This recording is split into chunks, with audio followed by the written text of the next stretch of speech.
பாட்டிலுக்கு 10 ரூபா. பாட்டிலுக்கு 10 ரூபா. விஜய் பாட்டு எப்படி இருக்கு? என்னப்பா சொல்ற? குடும்பத்தை அழிச்சிட்டாங்க. பாட்டிலுக்கு 10 ரூபா பாலாஜி, அது அப்போ. இப்போ பாத்தீங்கன்னா 20 ரூபா. என்ன 20 ரூபாயா? ஆ, அநியாயமா இருக்குதே. எம்ஆர்பி விலையை விட 20 ரூபா வாங்குறாங்க. பாட்டில கொடுத்து விட்டு 10 ரூபா வாங்கி சொல்றாங்க. ஏற்கனவே நாம அதிகமா காசு கொடுத்து வாங்கிட்டு இருக்கிறோம். எம்ஆர்பி விலை பாட்டிலுக்கும் சேர்த்து தான் வாங்குறாங்க. ஆனா 20 ரூபா வாங்கி விஞ்ஞானபூர்வமா ஊழல் செய்றாங்க. நமது பக்கத்து மாநிலங்களை விட தமிழ்நாட்டுல மதுபானம் அதிக விலைக்கு விற்கிறாங்க. அப்படி இருந்தும் ஏன் கூடுதல் விலைக்கு விற்கிறாங்க? அது உண்மைதான். நம்ம அரசியல்வாதிகள் மதுபான கம்பெனி நடத்துறாங்க. அதனால எல்லா மாநிலத்தை விட கூடுதல் விலைக்கு நம்ம நாட்டுல விற்கிறாங்க. ஓஹோ, அப்படியா?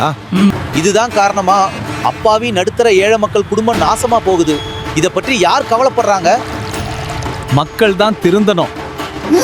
மக்கள் தான் முடிவு செய்யணும். பொறுத்திருப்போம். ஆனா நீங்க பொறுமையா இருக்காதீங்க. சமூகம் சேனலுக்கு சப்ஸ்கிரைப் பண்ணிட்டு டீ கடைக்கு வந்திருக்கு. மீண்டும் சந்திப்போம்.